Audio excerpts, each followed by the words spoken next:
इस वीडियो में बात करेंगे प्रौढ़ अवस्था की कि प्रौढ़ अवस्था किसे कहते हैं, किस एज के बाद, कितने सालों के बाद प्रौढ़ अवस्था शुरू होती है।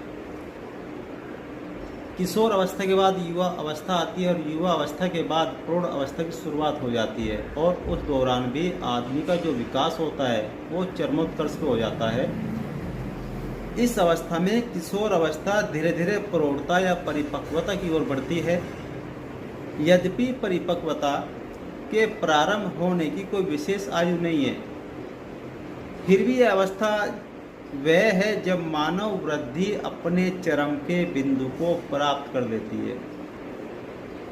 इस अवस्था में व्यक्ति दुनिया में प्रवेश करके अपने रेस्पॉन्सिबिलिटी के प्रति जागरूक हो जाता है तथा उसका व्यवहार एक पुरुष अथवा महिला के रूप में शुरू होता है। यदि संक्षेप में इस बात को छोटा करके कहें, यह आयु टीन्स की समाप्ति तथा 20s का प्रारंभ है। टीन्स की समाप्ति और 20s का प्रारंभ है।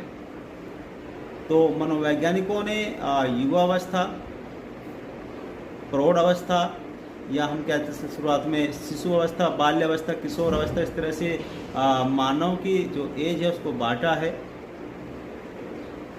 और इस प्रकार से अब हम जो बात कर रहे थे, प्रौढ़ अवस्था की बात कर रहे थे, एडल्टहुड भी इसको हम कहते हैं। और किशोर अवस्था की विशेषताएं मैं बताने वाला हूँ क्या होती हैं।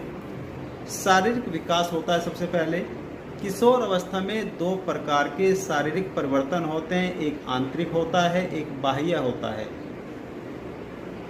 और इन परिवर्तनों के कारण ही किशोर का व्यक्तित्व एक विशेष प्रकार से विकसित होता है।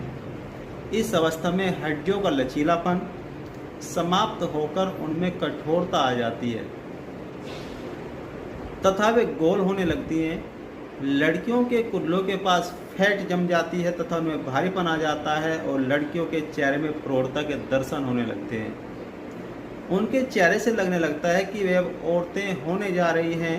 चेहरे पर पिंपल्स निकल जाते हैं। शरीर के विभिन्न अंगों जैसे बगल, छाती, दाढ़ी, गुप्तांग आदि पर बाल निकलने लगते हैं और शरीर कुछ लड़कियों में भी मूंछ तरह दाढ़ी निकल आती है, जिसका कारण ग्लैंड्स का ठीक प्रकार से कार्य न करना होता है।